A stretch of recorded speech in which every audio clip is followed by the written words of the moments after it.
근데 이제 이낙연 지금 신당이 창당 이제 발기인 대회도 했고요. 네. 창당을 또 이제 앞두고 있잖아요. 네. 그리고 이준석도 지금 개혁신당의 정강정책위원장인가요? 정책개발위원장 갑자기 정강정책위원장. 정강정책위원장이죠. 네, 이분께서는 지금 이제 파격적인 도전이 있으면은 이낙연 연대와 가능하다. 네. 신당과 이렇게 했는데 이제 이 합종 연행, 그러니까 이낙연, 이준석 그리고 미래대연합, 네. 조응천, 김종민, 이원욱 이 의원 3인방 그리고 이제 그쪽하고 금태섭, 양양자 이 부분의 합종 연행이 좀 궁금합니다. 지난번에는 일단은 좀 어렵다라고 하셨는데 어떻게 보세요? 근데 그 전에 요거 저희가 한 번 나왔잖아요. 네네.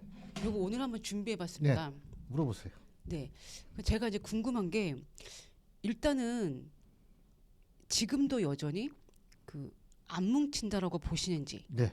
그거 혹시 들어주실 수 있겠습니까? 안 뭉친. 요걸로 이제 그럼 X로 해야 되나요? 그렇죠. 안 뭉친다. 뭉치는 건 X요. 왜요? 지금 보시면은 지금 네, 지금 근데 여기 저기 마이크가 더 저기 거기 이거 차를 좀 주시면 될 것 같습니다. 상황을 지금 보시면은 지금도 뭐 윤 기자님도 아시겠지만은 지금 금태섭하고 양양자는 어디 갔습니까? 벌써 한두 달 전만 해도 뭐 신당을 차린다고 난리가 났었는데 지금 두 사람의 지금 이름은 거의 안 나오지요. 그저 공약 발표도 가끔 하시고요. 하는데 국회에서. 지금 어디 네, 생각보다 존재감이 그렇죠. 떨어지고. 왜 그러냐면은 이준석, 이낙연이라는 이런 사람들 약간의 그 뭐 정치에 거물이면 거물일까가 나오는 바람에 그 사람들은 뭐 영입 대상이고 뭐가 하나도 없지 않습니까? 그리고 지금 이준석, 이낙연 연대를 전체적으로 다 얘기하시는데 이준석은 어느 팀하고도 연대는 저는 안 된다고 봅니다. 왜 그러냐면은 이준석, 이낙연 특히 이준석, 이낙연은 가치 철학이 이념과 가치 철학이 틀려요. 젠더가 틀린데 어떻게 그 사람이 합쳐지냐고요. 예, 절대 합쳐질 수가 저는 없다고 봅니다. 다만 이제 그 누구냐 미래대연합의 그 김정민, 조응천, 이원욱하고는 그 이낙연 쪽하고는 연대가 저는 남아 있다고 봅니다. 근데 이준석하고는 절대 안 된다고 봅니다. 그러니까 근데 이제 제가 또 취재한 바로는 이낙연, 양양자 이 두 분은 결국은 합칠 수밖에 없다. 호남을 기반으로 이런 얘기가 있고 그리고 또 이제 그 어쨌든 이낙연 신당과 그 미래대연합은 결국은 또 같이 합칠 것이다. 근데 이제 막판에 이준석 신당하고 이제 그 조율은 막판에까지 아마 몰고 가지 않을까 이런 얘기가 있는데 근데 그러니까 막판을 가더라도 그냥 뭐 생각이 틀릴 수도 있지만은 저는 안 된다고 봅니다. 이준석은 왜 그러냐면은 그거가 좀 궁금합니다. 이준석은 지금 보면은 자기중심적이에요. 지금 사람이 왜 그러냐면은 이준석이가 문제가 딱 뭐냐면은 중심적 권위주의예요. 네. 그러니까 자기가 대장 노릇을 해야 돼요. 네. 그 대통령 지난번 대통령 선거 때도 보지 않았습니까? 대통령을 뛰어넘고 자기가 리드를 하려고 그러는 거, 리더가 돼야 되는 거. 그러다 보니까 분란이 생겼잖아요. 지금도 그걸 못 버려요, 이분은. 그렇게 되면은 이걸 어떻게 누가 받아들이겠어요? 그럼 괜히 그 연대를 해가지고 합당을 해가지고 분란만 더 나가면은 이건 죽도 밥도 안 되는 거죠. 그렇기 때문에 저는 이준석은 빼고는 연대가 될지 몰라도 이준석은 연대가 저는 안 된다고 봅니다. 일단은 제가 어제 취재한 바에 따르면은 네. 그 이제 이낙연 전 대표의 그림은 네. 합당이 아니고 연대 정도의 수준이라고 합니다. 그러니까 이준석 그 개혁신당과. 그러니까 연대는 네. 하겠죠. 연대는 왜 그러냐면은 자 네. 이제 연대를 하려면은 대구나 호남이라는 경북 대구하고 호남이라는 그 두 굴레가 있잖아요. 네. 그러면은 그 호남에서 이준석 대표 쪽 사람이 출마하면은 그쪽 사람들의 표를 도와줄 수가 있고 대구에서 이낙연 사람들이 출마했을 때는 이쪽 국민의힘의 쪽 그 보수 쪽 표를 도와줄 수 있고 이런 연대는 가능하겠죠. 그러면 그런 그 정도의 데는. 연대는 가능한 거면은 네. 그래서 같이 가는 거 아닌가요? 근데 저는 기호 3번으로 같이 갈 수 있는 거죠. 연대도 안 된다고 보는 게 저는 왜냐면은 연대가 되려면 이준석이가 모든 걸 다 내놓고 아무 직책도 안 맡아야 됩니다. 그 정도는 자기 신당을 살리기 위해서 이제 뭐 할 수 있지 않나요? 근데 여지껏 한 적이 있어요. 한번 가만히 보세요. 이준석이가 여지껏 더 올라가려고 그러지. 그래서 얘는 자기 중심이에요. 모든 일이 네. 모든 일이나 생활이나 모든 게 자기 중심, 자기 권위. 이거를 못 버리면은 아마 정치 쪽에서는 이준석 이분은 아마 살아남기가 쉽지 않다고 봐요. 그러니까 어쨌든 합당 과정에서의 계속 자기중심적인 행보를 분명히 할 것이다. 그간의 그렇죠. 행보로 봤을 그렇죠. 때 그래서 결국은 이낙연 이제 그 신당에서 노할 것이다. 그러면 이렇게 보시는 네. 거네요. 나머지는 이제 뭐 합종 연행 정도는 할 수가 있다. 그러면 또 제가 또 궁금한 게 네. 이 이제 제3지대 빅텐트를 구성하려고 하잖아요. 네. 이곳이 과연 여야 한동훈 국민의힘 비상대책위원장한테 유리할지 아니면 그 이재명 더불어민주당 대표에 유리할지 이 3지대 신당이라는 것이 어떻게 보세요? 저는 국민의힘한테는 수도권에서 조금 타격은 있다고 봐요. 아, 수도권. 수도권이요. 네, 수도권은. 네. 근데 민주당으로서는 저는 타격은 없다고 봐요. 네. 왜냐면 그건 하나의 자기네들 그 보수와 진보의 그 단합이라는, 특히 우리가 정치력이 뭉친다고 그러죠. 네. 그러니까는 자기 집토끼들의 뭉치는 결과를 민주당은 만들어줄 거고 국민의힘은 약간 흩어지는 부분을 만들어낼 것입니다. 그래서 다른 지역은 어느 정도 표 차이가 나도 뭐 대구 경북은 넘어갈 수가 있는데 수도권에서는 거의 1000표 밑으로 차이가 많이 날 겁니다. 그렇기 때문에 걔네들이 이준석 쪽 신당들이 약간의 타격은 줄 수 있다. 그거지. 타격은 예.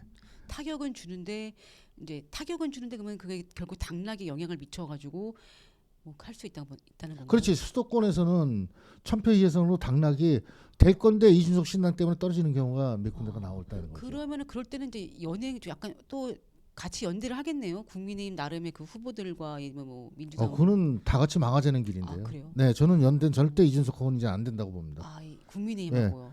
잘못하면 차라리 밀석을 잃는 게 낫지. 나중에는 더 크게 이래. 그러니까 소탐대실 될 수가 있죠. 이준석을 끼워놨다가.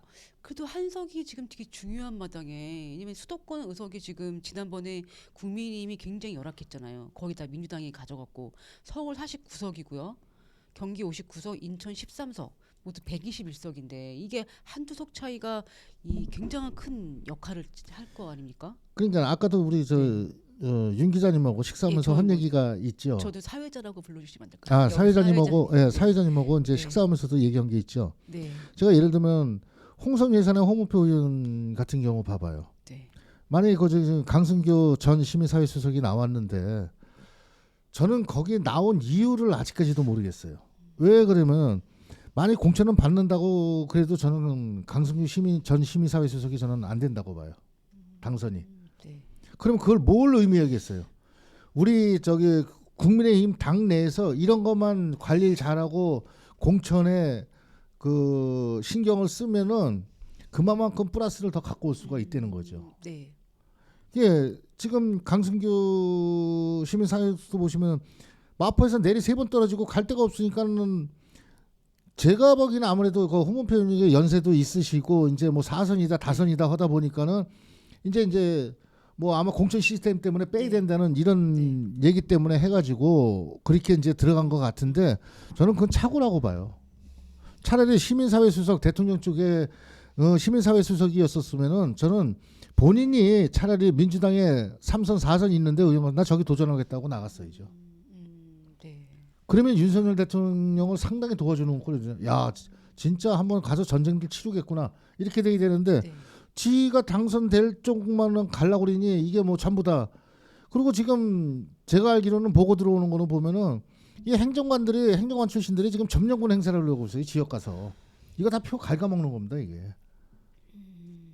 그래서 이제 지금 현재 3선 의원들이 지금 이제 그 약간 불리한 입장에 처해져 있잖아요. 네. 그 어제 공천 관리 네네. 발표에 따르면요. 네네. 그러면 이제 이런 관점에서 그 무소속으로 나올 것도 불사한다고 보시는 건가요?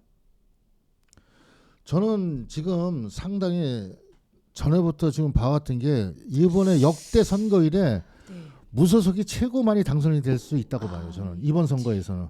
그게 키포인트일 것 같아요. 아, 무소속 연대로 나간다는 거예요. 연대든 각자- 어쨌든 무소속이 당선이 많이 될 것 그래요? 같아요. 그건 이제 그래서 지난번에도 제가 사회자님한테 말씀드렸죠. 네.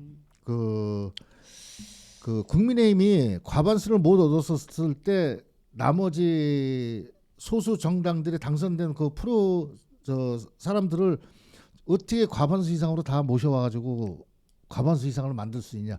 네. 이게 한동훈 비대위원장이 아마 몫일 겁니다. 그러니까 이게 안 되면은 아시지만은 힘들게 이 윤 정권이 힘들게 갈 거라고 봐요. 일단 지금 어제 이제 현역 의원 평가로 네. 동일 지역구 3선 이상 국회의원들은 네. 이제 경선 득표율에서 15% 감산을 한다고 네. 그랬고요. 그리고 권역별 하위에서 10에서 30% 네. 최대 35%가 감산될 수 있는 그런 환경에 처해 있는데 어쨌든 그런 걸 다 감안해서 지금 말씀하시는 거죠. 그렇죠. 네. 그리고 거기서 또 하나 포인트는 네. 이거는 제 생각입니다. 제 생각인데 지금 언제부턴가 비례대표들이 어디 지역구를 차지하고 있잖아요. 옛날에 한번 사회자님 보세요. 옛날에 비례대표가 어떻게 지역구를 차지해서 한번 하고 그냥 자기네들 알아서 전문성이니까 그만뒀잖아요. 근데 지금은 전부 다 뭐 누구라고 말씀 안 드렸지만 벌써 비례대표들이 다 차지를 하고 있어요. 그러면은 저는 그냥 제 생각이에요. 제가 만약에 저 공간 위원장이라고 그러면은 초선 재선은 특별하게 잘못 안 하면 안 건드리겠습니다. 초선 재선은 그 자리 다 내보내고 초선 재선은 왜 그러면 3선이 돼야 네, 또 이게 저희가 마이크가 좀 지향성이라고 네. 하더라고요. 3선이 돼야 위원장도 맡고 그러지 초재선으로 할 수는 없잖아요. 이번에 사무총장도 장동희 위원장 저 사무총장이 4년 다 하지도 못한 거 아닙니까 지금. 그러니까 이제 말이 좀 많이 나오죠. 네. 그래서 저는 초선 재선들은 특출하게 잘못이 없는 사람들이면 그냥 공천을 다 주고 그리고 비례대표는 이번에 공천서 배제시키고 신인들을 다 넣고 그리고 3선 이상들은 그 지금 뭐 시스템대로 제가 봤을 때는 지금 그 뭘까 신인들 가산점을 준다고 해도 경선을 하면은 못 이깁니다. 그건 역대 이래도 그래왔고 그래서 3선 4선 이상들은 좀 판단을 좀 다시 새로운 판단을 좀 해서 과연 이분이 공천을 줬을 때 우리 당에 어느 정도 기여를 할 수 있고 그리고 그 당선이 될 확률을 이거를 좀 보고선 좀 했으면 좋겠는데 그냥 뭐 컷오프 몇 프로 뭐 국민 몇 프로 당 몇 프로 막 이런 식으로만 계속 여지껏 똑같은 잣대로만 하고 있잖아요. 그러니까 새로운 시스템을 공천 시스템을 했다고 그랬는데 저는 공천 시스템이라고 안 봐요 지금. 그래도 이제 시스템 공천을 이번에 도입을 제대로 해보겠다라는 차원에서 한다고 하는데 그거는 약간 좀 별로 아닌 것 같다라는 거죠. 네. 그렇게 뭐 다 여지껏 얘기들 뭐 공천 지방선거나 총선 때 다 뭐 나왔던 얘기들인데 뭐 특별히 특출난 건 없습니다. 차라리 그러니까 아까 제가 말씀드렸잖아요. 자 초선 재선들은 특별하게 잘못 안 하면 다 공천 준다. 그리고 비례대표 빼고 우리 청년들 다 집어넣겠다. 그리고 쉽게 해서 국민의힘에서 그럼 누가 나가도 그 민주당에서 이제 그 3선 4선들 나가는데 이기기가 힘들잖아요. 서울수도권. 그러면 나가라. 그리고 저기 그 용산에서 뭐 행정관이나 비서관 하시던 분들 다 그런 힘든 지역 나가서 한번 싸워라. 이렇게 차라리 하는 게 낫지 무슨 뭐 몇 프로가 어쩌고 몇 프로가 어쩌고 뭐 국민 경선전이 뭐 이게 차라리 제가 말씀드렸던 국민 공모제가 훨씬 더 낫다는 걸 봅니다. 뭐 이제 국민 공모제. 예. 네. 그러면 이제 제가 다시 질문을 드리면 네. 그래서 삼지대 이 빅텐트에 지금 움직이시는 분들이 네. 합동 연행이 결국 어떻게 될지 모르지만 이분들이 네. 한동훈 대 이재명 어느 쪽에 유리하냐 이거 제가 여당 한동훈 네. 위원장을 중심으로 만약에 먼저 이야기하신 네. 여쭈면은 한동훈한테 유리하다 불리하다 어떻게 보세요? 딱 하나로 하신다면 불리하다. 예. 유리하다 불리하다 유리한지 안 유리한지라고 하면은 안 유리하다 이제 왜요? 이제 다시 종합적으로 한 번만 말씀 부탁드리겠습니다.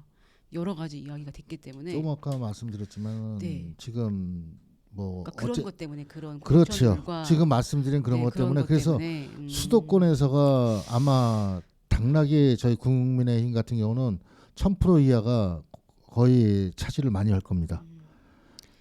그 하나 때문에 왜냐면 이준석이가 수도권의 A라는 지역을 누구를 하나 보냈을 때 아무리 못 갖고 가도 기본적으로 4,500표는 가져갈 거 아닙니까?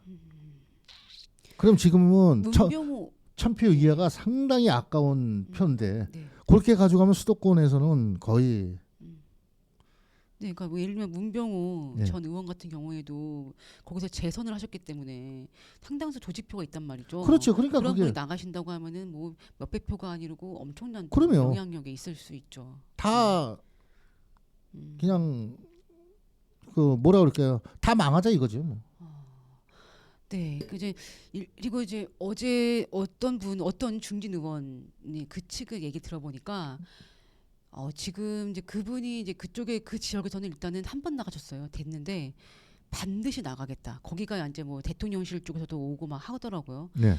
경쟁이 치열할 거라고 보는데 본인은 반드시 거기를 나가겠다고 하는 입장이에요. 그럼 무소속이죠. 근데 그러면 이제 그것도 그 갈등이 엄청 날 텐데 좀 걱정이 되더라고요. 그리고 그래서 이번에는 제가 그거 때문에 했는데 왜냐면 이번에는 저 국민의힘 요거 좀 차 좀 잠깐 마시겠습니다. 네 마시죠. 네. 제가 지방을 어저께 내려갔다 왔자고 그랬지 않습니까? 네. 그러면은 벌써 자기네가 힘들다는 건 아마 느낌들이 있을 겁니다. 후보자들이 현역들이 네. 내가 공천받기가 힘들 거라. 그럼 벌써 속으로는 무소속 준비를 하고 있다는 거예요. 그러면 어떻게 되냐?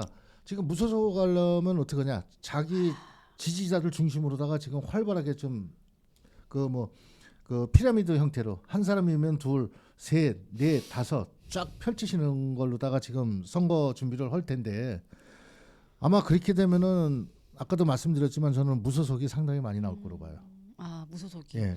그래서 그거는 국민의힘이 지지 세력 있는 뭐 대구, 네. 경북, 경남도 마찬가지고 민주당도 호남 이쪽으로는 무소속이 상당히 나올 거고. 호남도 그 물갈이 폭이 엄청 날 거라는 거는 이미 벌써 꽤 예견이 거기도 많이 무소속이 됐었죠. 꽤 나오지 네, 않습니까? 거기도 싹 다 이제 갈아엎을 거다 그러니까요. 이렇게 했는데 그러면은 이제 질문을 드리면 이 OX로 네. 무소속 연대든 무소속으로 네. 나가는 후보들이든 그들이 그러니까 승산을 잡는다 안 잡는다. 잡는다.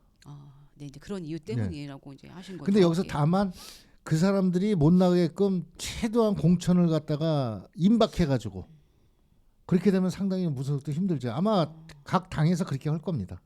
그러니까 대구 경북에서도 사람들이 공천이 아마 3월 중순쯤에 할 거라고 지금 보고 있어요. 네. 그러면은 여차 할 시간이 지금 별로 없잖아요. 그러면은 플랜카드도 갈아야 되고 뭐 다 갈아야 되는데 국민의힘에서 무소속으로다가 그러니까 이런 것 때문에 아마 제가 봤을 때는 공천 받기 힘든 사람은 두 트랙으로 다 지금 준비해야 된다고 봐요. 네. 그리고 지난번에 이제 제가 인터뷰했던 그 이제 최병천 전 민주연구원 부원장의 경우는 민주당이 승리를 하려면 수도권 121석 중 이제 민주당이 30에서 35석을 먼저 깔고 가야 되고 최종적으로는 121석에서 80석 정도는 얻어야 이제 민주당이 이길 수 있다고 하더라고요. 네. 이게 가능하다고 보시는지 OX로 한번 지금 그냥 바로 감으로 지금으로 지금 지금에서 기준으로 봤을 때 그래요? 네. 그럼 민주당이 이번에 총선에서 이기는 건가요? 지금 아직 정도면? 그러니까 공천이 그렇게 아직 보시는 거예요? 공천이 확정이 안 져서 뭐라고 말하지는 않는데 지금 형태로 보면은 저는 가능하다고 봅니다. 네, 조금 더 뭐 부연 설명하시고 지금은 사실 삼지대로 지금 이낙연, 이준석 요 빅텐트가 가능하냐 안 가능하냐인데 일단 OX 하셨잖아요. 더 그 주제로 하는 거니까 그것만 말씀 듣고 오늘 이거는 또 마치겠습니다. 다시 아까 저거 이제 민주당이 네.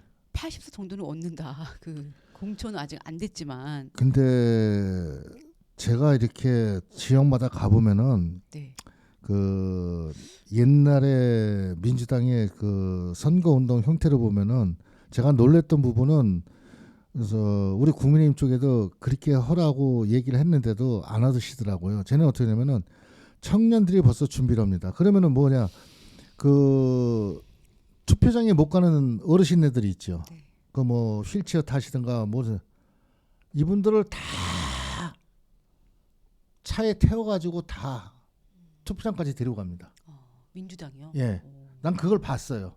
근데 그건 뭐 선거법도 안 해요. 뭐 투표하는 소리도 안 해요. 그럼 사람 심리가 우리가 태다 줬는데 이쪽 해야 되겠네.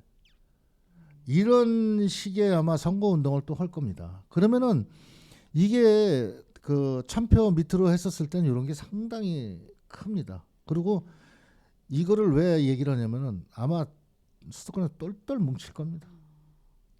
예, 그 뭉치는 프로테이지가 국민의힘하고 민주당하고 차이가 많아요.